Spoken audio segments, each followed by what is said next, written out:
Imagine walking into a room where everyone is smiling, confident, and nodding along to the latest market optimism, yet in the shadows, the foundations are quietly cracking. That's exactly the scenario Stanley Druckenmiller is sounding the alarm on in 2026. A banking collapse that few are factoring into their forecasts, but one that could ripple through the global financial system with shocking force. Known for his uncanny ability to spot trends before they hit the headlines, Druckenmiller warns that the complacency gripping investors today might be the calm before a storm, and those ignoring the warning signs could be caught completely off guard. Rising exposure to risky debt across regional banks has quietly become one of the most overlooked threats in the financial landscape today, and Druckenmiller's warning brings it into sharp relief. While large, well-capitalized banks often dominate headlines with their bold moves in the markets, it's the smaller regional institutions that frequently harbor hidden vulnerabilities. These banks have increasingly stretched themselves into areas of lending that carry significantly higher risk, from commercial real estate products with uncertain cash flows to loans backed by highly leveraged corporations teetering on the edge of credit downgrades. On paper, these assets might look like growth opportunities, but beneath the surface, they carry exposure to shocks that could ripple outward in ways few anticipate. What makes this scenario particularly alarming is the pace at which these institutions have expanded their portfolios into such high-risk territory, often driven by the pursuit of yield in an environment of low interest rates. The lure of higher returns has created incentives for banks to chase opportunities that might not withstand even moderate economic stress. And the numbers suggest this isn't a marginal issue, it's a systemic one. Analysts examining the latest filings of regional banks note a pattern where the ratio of non-traditional risk-weighted assets has climbed steadily over the last few years, signaling that the balance between safety and profitability is tilting precariously. This accumulation of risky debt isn't just a statistical quirk, it reflects a broader cultural shift in banking, where short-term gains are frequently prioritized over long-term stability. Lending practices that once were considered conservative are now being stretched, with institutions betting that economic growth will continue unbroken and that defaults will remain at historically low levels. The problem is that economic cycles are inherently unpredictable, and even a slight downturn can expose these banks to losses far beyond what their capital buffers can absorb. For regional banks, which typically have less diversified revenue streams than their larger counterparts, the stakes are even higher. A cluster of defaults in a particular sector, say commercial real estate in mid-sized cities or leveraged loans to energy firms, can quickly escalate from isolated trouble to systemic risk. Druckenmiller's point isn't that these banks are reckless out of ignorance. It's that markets are blind to the scale and interconnectedness of the exposures that have quietly accumulated. While investors cheer quarterly earnings driven by these higher yield assets, the underlying fragility is often masked, creating a dangerous illusion of safety. Part of the challenge lies in the opacity of these portfolios. Many of the risky loans are bundled into structured products or held on balance sheets in ways that make them difficult for regulators, investors, or even the banks themselves to fully assess. Unlike headline-grabbing failures of major institutions, trouble in regional banks can unfold more subtly, building pressure over months or years until a tipping point is reached. What makes this particularly perilous is the contagion effect. Even a localized collapse can spark a chain reaction, as counterparties and depositors react in real time to losses they may not have anticipated. Druckenmiller has long emphasized that the market often underestimates human behavior under stress, and here the psychological element is crucial. Depositors and investors tend to assume that banks, particularly those with strong reputations, are immune to sudden shocks. But history repeatedly shows that confidence can evaporate almost overnight when cracks in the system become visible, and the more interconnected these institutions are with other banks and financial markets, the faster the ripple can travel. Another layer of concern is the shift in regulatory oversight over the past decade. Post-2008 reforms aim to strengthen capital requirements and improve risk management, but in practice, some regional banks have found ways to operate in the gray zones between strict compliance and aggressive growth strategies. Stress tests, while useful, may not capture the full spectrum of risks embedded in these rapidly expanding loan portfolios, particularly in sectors that have not yet faced significant defaults in the current cycle. This creates a dangerous blind spot. Banks may appear resilient on paper, while in reality they are increasingly vulnerable to even modest shocks in the market. The combination of aggressive lending, structural opacity, and an assumption of uninterrupted economic growth creates a scenario that is primed for disruption. Even more troubling is the dynamic between regional banks and the broader credit markets. These institutions are often significant participants in syndicated loans, credit derivatives, and other financial instruments that link them directly to both domestic and international investors.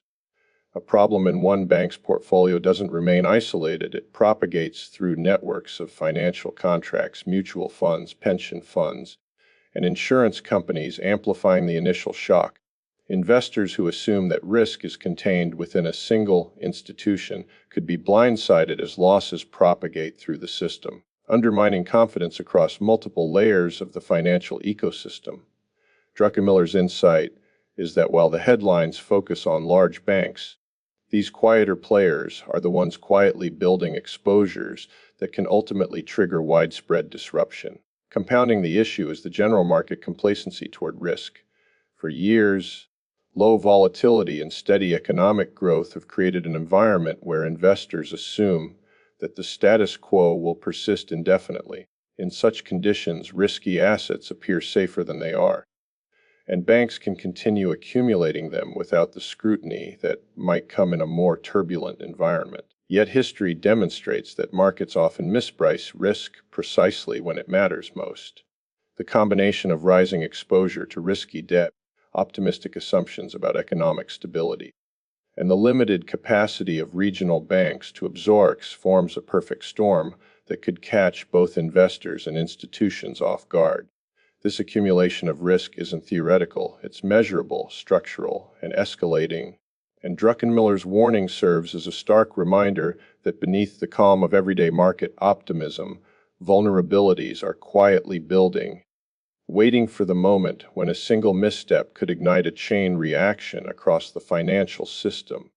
Overconfidence in central bank support and liquidity backstops has become a quiet but potent force shaping the mindset of investors and institutions alike, feeding a sense of invincibility that Druckenmiller warns could be dangerously misplaced.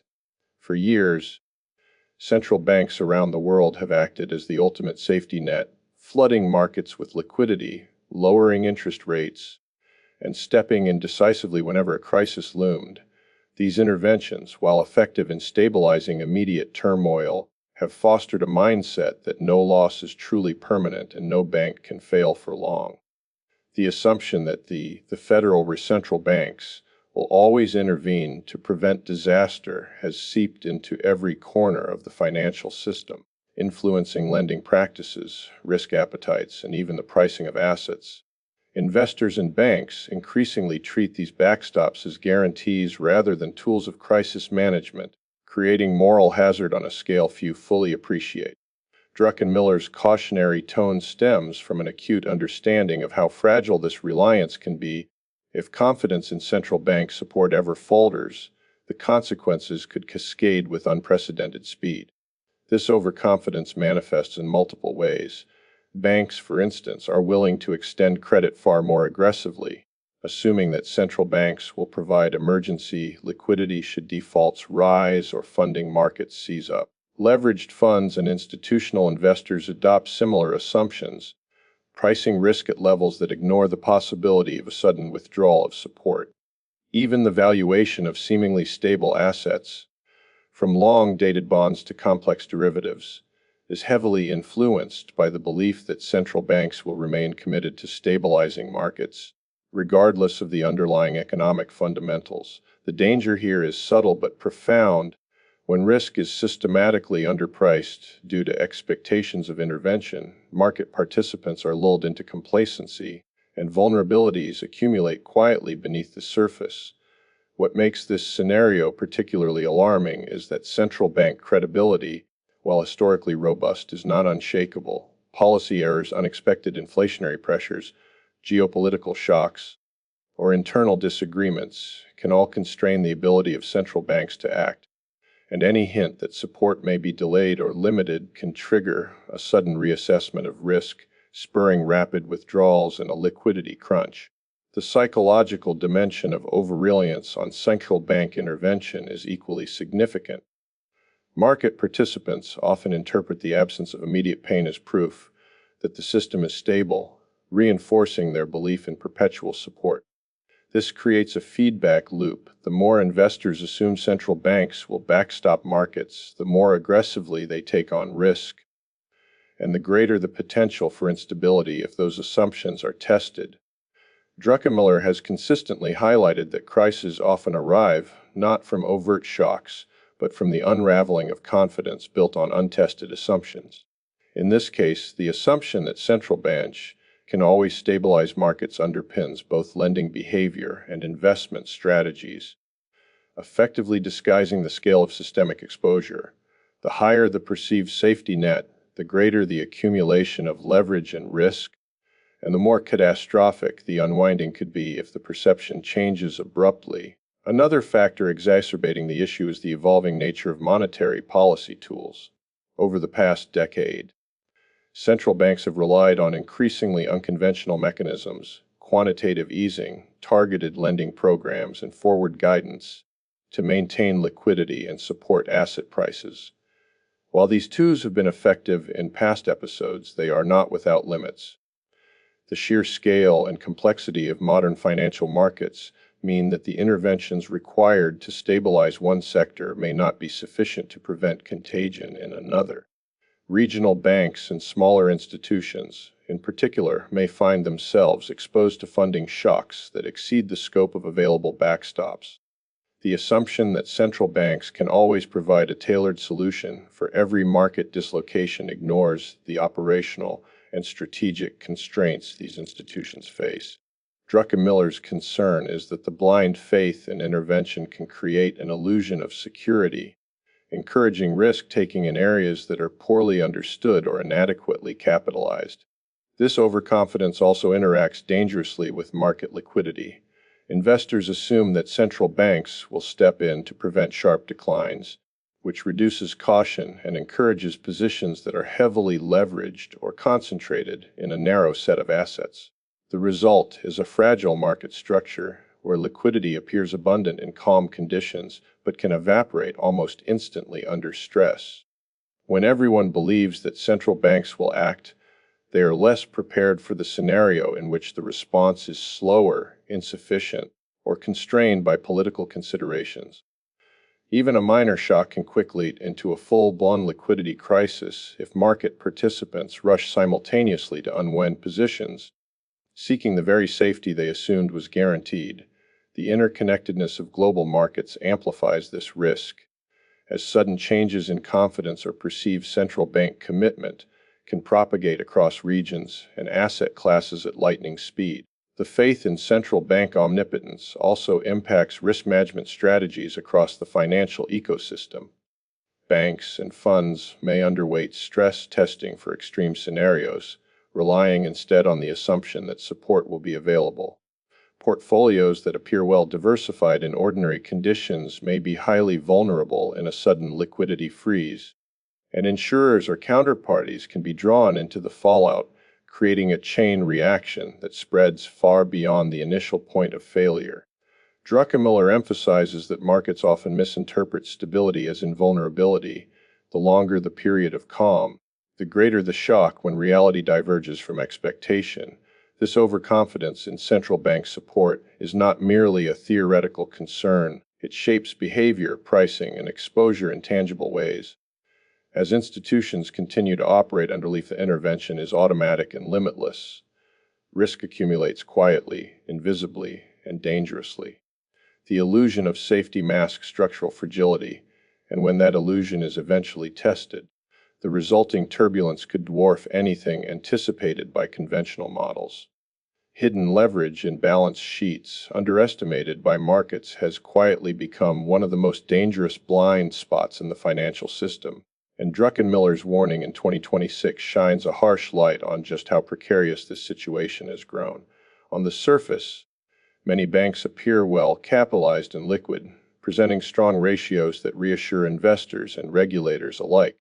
Annual reports and quarterly filings show metrics that suggest stability, and market participants often interpret these figures as confirmation that the financial system is resilient. But beneath the polished statements lies a web of leverage that is complex, opaque, and vastly underappreciated. Many institutions have built positions that are layered with hidden obligations, contingent liabilities, and off-balance sheet exposures, creating vulnerabilities that traditional risk assessments fail to capture. The consequences of underestimating this leverage are profound, because when stress hits, these hidden layers can amplify losses, transforming a contained problem into a systemic shock almost overnight.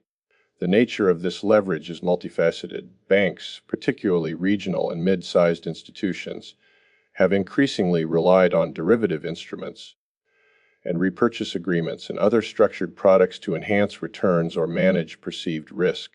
While these tools can be effective in normal conditions, they also embed hidden leverage that can explode under stress.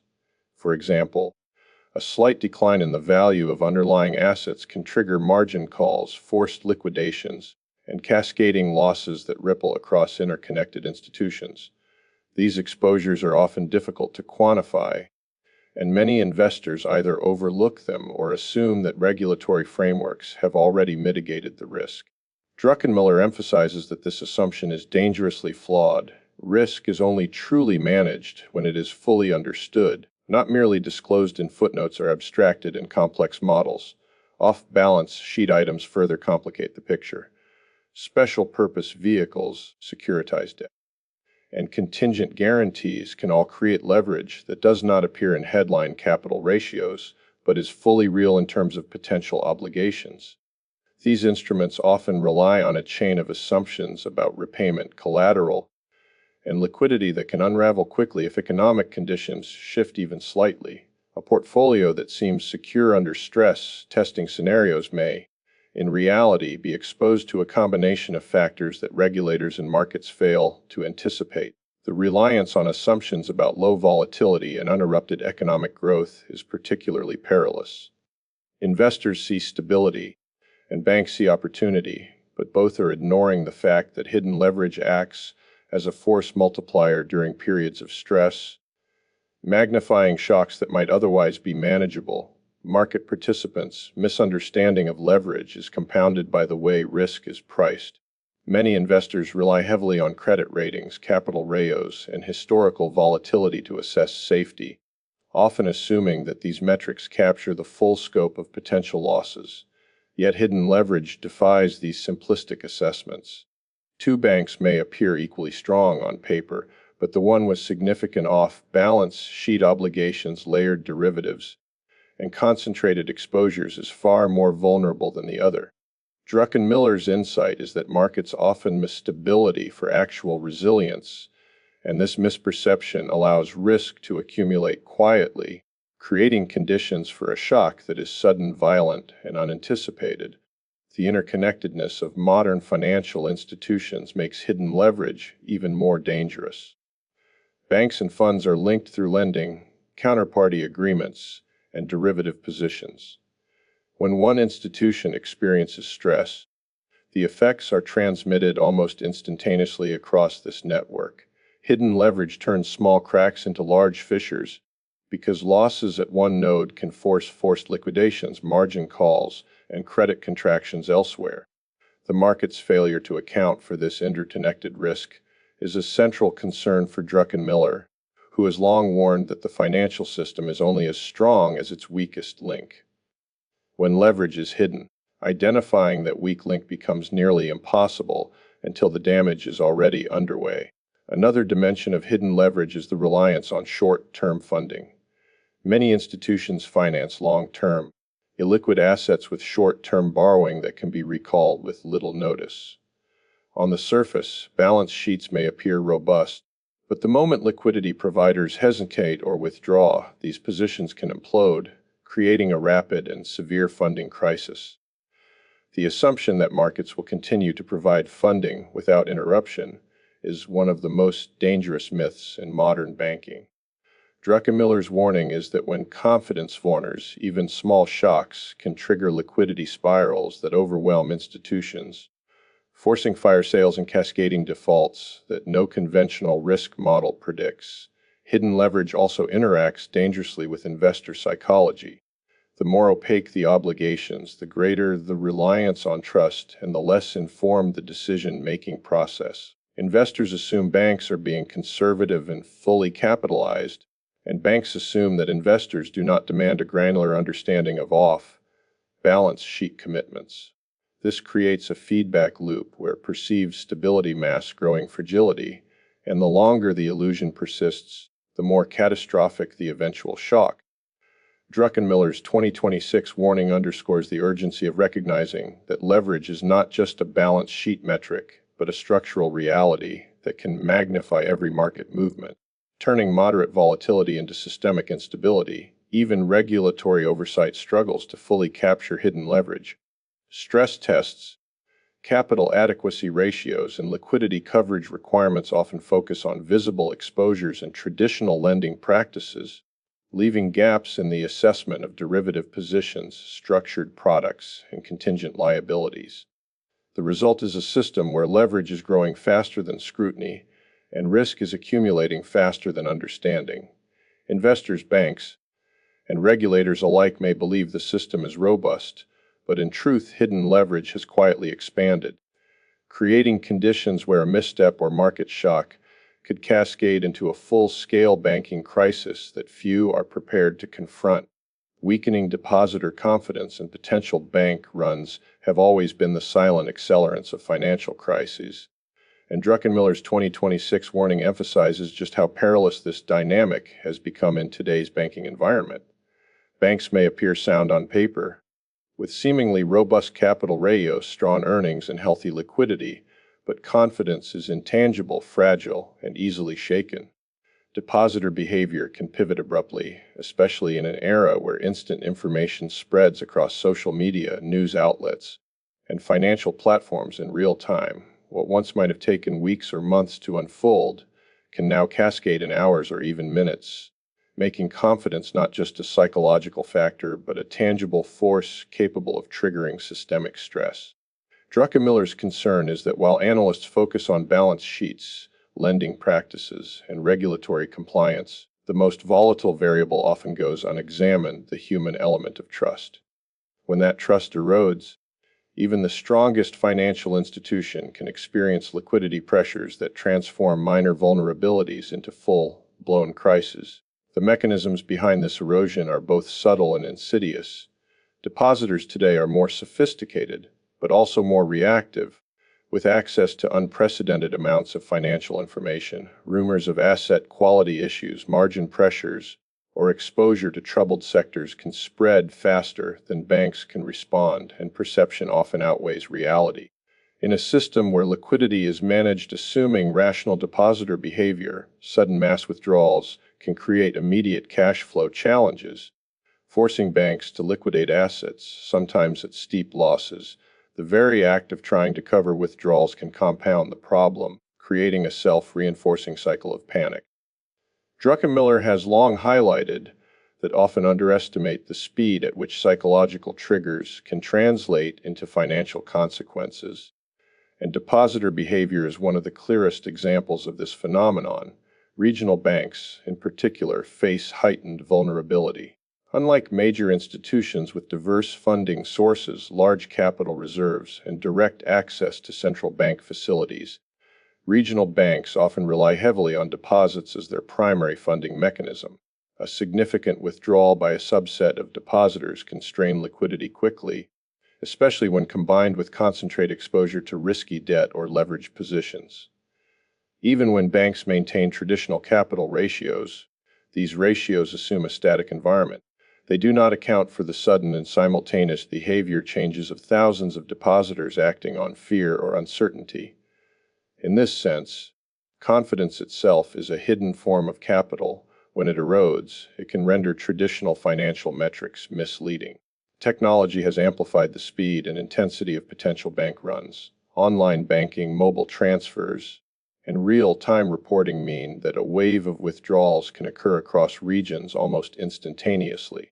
Social media can amplify minor concerns into full-blown panic, as narratives of instability spread faster than banks can reassure depositors.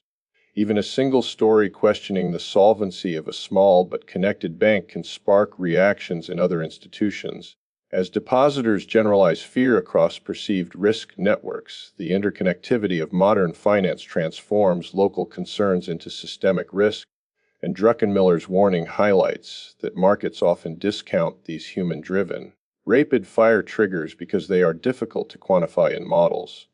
Beyond immediate withdrawals, weakening depositor confidence can influence lending and investment behavior. Banks anticipating potential runs may tighten credit, reduce risk exposure, or liquidate longer-term assets to preserve liquidity, actions that can ripple outward into the economy. Businesses dependent on stable credit may suddenly find borrowing costs rising or access restricted, while investors reassess the risk of holding assets linked to vulnerable institutions. The result is a feedback loop where depositor anxiety amplifies institutional caution, which in turn heightens public perception of instability, further eroding confidence. Druckenmiller's insight is that crises are often incubated in the space between perception and reality, where small shifts in confidence can produce outsized financial consequences. Regulatory frameworks are often ill-equipped to manage the sudden collapse of depositor trust. While deposit insurance programs exist to guarantee small deposits, these measures may not prevent panic among large corporate or high net worth depositors whose withdrawals alone can create liquidity pressure. The historical assumption that deposit insurance alone can stabilize behavior fails to account for modern speed and interconnectedness. As soon as one institution exhibits stress, it can trigger questioning of others in a network, creating what economists call a contagion effect. The fragility of confidence means that even theoretically sound banks are not immune from rapid destabilization. Druckenmiller's warning also underscores the behavioral psychology underpinning financial instability. Humans are pattern-seeking and often react more strongly to narratives than to raw numbers. In times of uncertainty, stories of exposure to risky debt, hidden leverage, or operational risk can dominate perceptions, even if the institution's fundamentals remain solid. Panic withdrawals, social amplification, and reactive lending practices create an environment where perception becomes reality. The acceleration of depositor behavior in modern finance means that banks must manage not only their balance sheets, but also the fragile ecosystem of trust on which those sheets depend. As depositor confidence weakens, the risk of bank runs no longer remains a distant theoretical threat. It becomes a practical and immediate danger capable of triggering cascading liquidity crises. Even institutions with seemingly sound fundamentals can find themselves caught in a spiral of forced asset sales, declining valuations, and rapid deterioration of public trust. Druckenmiller's insight is clear: confidence is a form of invisible capital, and once it is compromised, the most meticulously constructed financial defenses can unravel with astonishing speed. This dynamic emphasizes the high-stakes interplay between human psychology, modern technology, and financial structure. Depositor behavior, while intangible, has the power to transform hidden leverage, risky debt exposure, and over-reliance on backstops into a systemic crisis are ill-prepared to anticipate or contain. Contagion risk from interconnected global banking networks has emerged as one of the most insidious threats facing the financial system, and Druckenmiller's 2026 warning draws our attention to its potential scale. Modern banking is a web of tightly linked institutions, where the exposure of one entity can reverberate across continents in a matter of hours. International lending, cross-border derivatives, and interbank settlements create a network where risk is no longer isolated within a single institution or region. A crisis that begins with a seemingly minor event, such as a regional bank defaulting on a leveraged loan or an unexpected corporate insolvency, can quickly propagate through these connections, affecting markets and institutions that might otherwise appear unrelated. This interconnectedness, while efficient in periods of stability, becomes a catalyst for rapid contagion when confidence falters or leverage triggers are breached. Druckenmiller emphasizes that the speed and complexity of these linkages mean that traditional models of risk, which assume isolated shocks and measured responses, can dramatically underestimate the scale and velocity of systemic disruption. At the heart of contagion risk is the web of financial institutions. Banks lend to one another, participate in joint investment vehicles, and share exposure through syndicated loans and derivative contracts. These links are not merely financial, they are operational and reputational as well. When one bank experiences stress, counterparties quickly reassess their own positions, often leading to the withdrawal of credit, the tightening of liquidity lines, or a revaluation of assets. In a highly leveraged and tightly connected system, these reactions can cascade almost instantaneously, producing knock-on effects far beyond the initial point of failure. Druckenmiller has long noted that markets rarely react linearly. Small shocks often trigger disproportionate consequences because interconnectedness amplifies volatility and accelerates the transmission of stress. The complexity of global banking networks amplifies the challenge. Cross-border exposures involve differences in regulations, accounting standards, and risk assessment practices, which can obscure the true level of interconnectedness. A bank in one country may be indirectly exposed to a failing institution on another continent through a series of intermediaries, and the cumulative risk may go unnoticed until stress spreads rapidly. In these situations, even well-capitalized institutions may find themselves vulnerable, not because their individual balance sheets are weak, but because the network itself amplifies shocks. Druckenmiller's warning underscores that contagion is often invisible until it erupts, catching investors, regulators, and policymakers off guard. Another driver of contagion is the uniformity of market behavior under stress. When a crisis begins to unfold, banks and investors often respond in similar ways, selling assets, reducing leverage, and hoarding liquidity to protect themselves. These collective behaviors, while rational on an individual level, can exacerbate systemic risk. Fire sales depress asset prices, triggering margin calls and forcing additional liquidations in other institutions. The ripple effect accelerates, and interconnected networks transmit stress at a velocity that few models can accurately predict. Druckenmiller's insight is that contagion risk is not just about direct exposure. It is about the dynamics of collective behavior under uncertainty and the way networks magnify those effects. The role of derivatives and off-balance sheet exposures further complicates contagion dynamics. Instruments such as credit default swaps, interest rate swaps, and synthetic securities create layers of indirect exposure that can transmit stress across institutions in unexpected ways. While these tools were designed for risk management and hedging, they often have the unintended effect of linking institutions more tightly. When one counterparty defaults or experiences distress, the obligations embedded in these instruments can cascade through multiple layers of the system, forcing other banks to absorb losses they may not have anticipated. Druckenmiller highlights that frequently misprice these risks because the complexity of the connections masks true vulnerability until it becomes too late to act preemptively. Liquidity channels play a critical role in contagion as well. Interbank lending, repo markets, and short-term funding arrangements are the arteries of the global financial system. When confidence falters or a shock hits, these channels can constrict almost immediately. Institutions that rely on short-term borrowing to fund long-term assets may suddenly face a funding crunch, forcing them to sell assets at depressed prices, which in turn impacts other institutions and markets. This liquidity-driven transmission of stress creates feedback loops that escalate rapidly, turning localized problems into global crises. Druckenmiller has repeatedly emphasized that contagion risk is often underestimated because models assume continuous market functioning and ignore the speed at which liquidity constraints can propagate distress. Regulatory frameworks, while designed to mitigate systemic risk, face limitations in managing contagion across global networks. Stress tests, capital requirements, and resolution planning tend to focus on individual institutions or national systems, leaving gaps when border exposures and network effects dominate the propagation of crisis.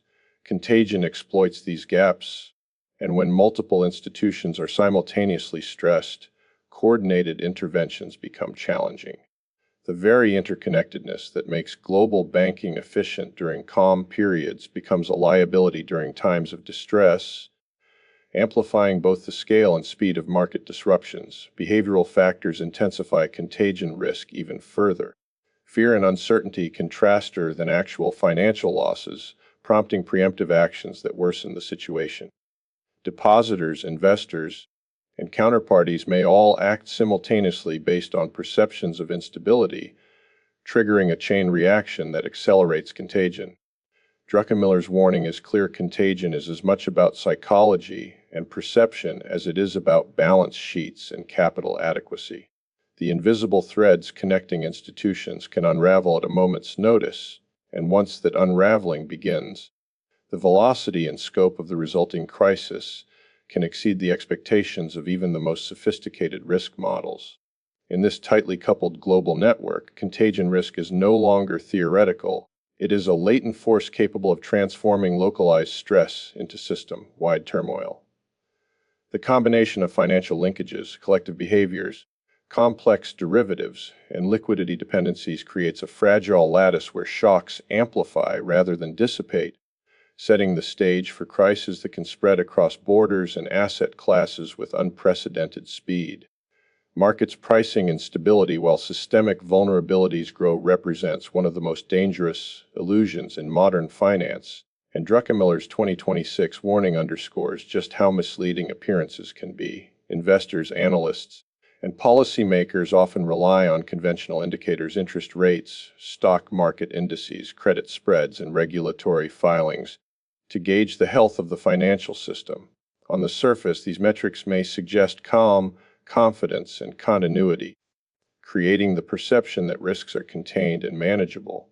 Yet beneath this veneer, structural weaknesses accumulate, hidden leverage grows, risky debt exposure expands, and confidence remains fragile. The gap between what markets assume and the actual underlying fragility is widening, and this mispricing of stability can act as a force multiplier, turning minor shocks into catastrophic cascades. Druckenmiller has repeatedly emphasized that complacency, fueled by the apparent smoothness of market movements, is often the prelude to the most severe financial upheavals. The danger lies in the way markets respond to term signals rather than long-term fundamentals. Positive earnings reports, stable interest rates, or moderate economic growth are often interpreted as confirmation of systemic resilience, while warnings about structural vulnerabilities are discounted or ignored. Investors extrapolate recent calm into the future, underpricing risk and overvaluing the security of assets tied to fragile institutions. This creates a feedback loop. As stability appears to persist, confidence grows, leverage increases, and banks take on riskier positions, all while the market assumes that these exposures are safe. Druckenmiller's concern is that the very metrics used to assess risk are often backward-looking and fail to capture emerging threats, making the illusion of stability dangerously convincing. A critical factor in this mispricing is the reliance on quantitative models that assume normal market behavior. Stress tests, value-at-risk calculations, and credit scoring systems are built on historical patterns, correlations, and statistical distributions that may not hold under extreme conditions. Hidden leverage, off-balance sheet exposures, and interconnected counterparty relationships are often underestimated or treated as negligible in these models. As a result, institutions appear more stable than they truly are, and investors are lulled into complacency. Druckenmiller's warning emphasizes that markets frequently mistake the absence of visible turbulence for genuine safety, ignoring the slow accumulation of vulnerabilities that can erupt suddenly when stress tests meet reality. Investor psychology amplifies the mispricing of stability. When markets are calm, fear diminishes, and participants increasingly prioritize yield and returns over caution. Risk premiums shrink, credit spreads tighten, and leverage rises. Asset prices become increasingly decoupled from underlying fundamentals, as the collective belief in systemic stability drives behavior more than objective risk assessment. This creates a fragile equilibrium. The longer stability persists, the greater the risk of overextension, and the more severe the consequences when the underlying vulnerabilities finally surface. Druckenmiller has consistently highlighted that human behavior, particularly the tendency to extrapolate calm into the future, is a central factor in financial crises, often more decisive than any numerical indicator or regulatory measure. The interaction between perceived stability and actual systemic risk is also exacerbated by global capital flows. Investors seeking yield in an era of low interest rates increasingly allocate funds across borders, often chasing assets in institutions or regions that appear stable. While this spreads risk on paper, it also links markets more tightly, making the global financial system more susceptible to contagion. When one institution or sector experiences stress, the ripple effects propagate rapidly through these interconnected investments, and markets, still assuming stability, are caught off guard. Druckenmiller's point is that mispriced confidence is not localized, it magnifies vulnerabilities across the entire financial network, setting the stage for shocks that move faster and further than anticipated. Liquidity dynamics further reinforce the illusion of stability. In calm periods, markets appear deep and liquid, with bid-ask spreads tight and funding readily available. Banks and investors assume that this liquidity will persist indefinitely, allowing them to take on larger positions and riskier strategies. Yet liquidity is inherently fickle. A sudden reassessment of risk, depositor withdrawals, or a credit event can evaporate liquidity almost instantly, forcing institutions to sell assets at depressed prices and accelerating a market decline. Druckenmiller's insight is that markets often misinterpret liquidity as a guarantee of stability, failing to account for how quickly calm can turn into chaos when confidence falters. Regulatory signals can also contribute to this mispricing. Policies designed to encourage growth and market stability, such as low interest rates, relaxed capital requirements, or liquidity facilities, are often interpreted as evidence that risk is under control. While these measures may provide temporary reassurance, they can mask underlying vulnerabilities by encouraging excessive leverage, concentrated exposures, or risk-taking in opaque financial instruments. Markets, relying on these cues, often underestimate the fragility embedded in the system. Druckenmiller's warning high comfort should not be conflated with systemic strength.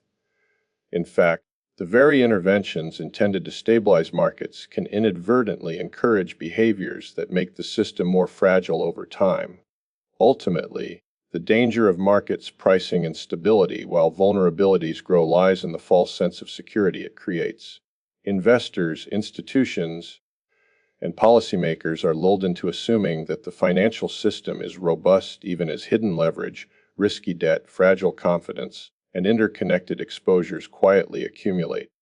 Druckenmiller emphasizes that crises often emerge not from sudden shocks alone, but from the misalignment between perceived stability and actual systemic fragility. When that misalignment reaches a tipping point, the resulting turbulence can escalate far faster and more violently than conventional risk models or market sentiment would suggest, leaving participants unprepared for the scale and speed of the disruption. This disconnect between perception and reality illustrates why Druckenmiller's warning is both urgent and prescient. Markets can appear serene while the undercurrents of risk grow stronger, and it is precisely this mispricing of stability that sets the stage for the kind of financial shock that few are expecting but everyone may feel.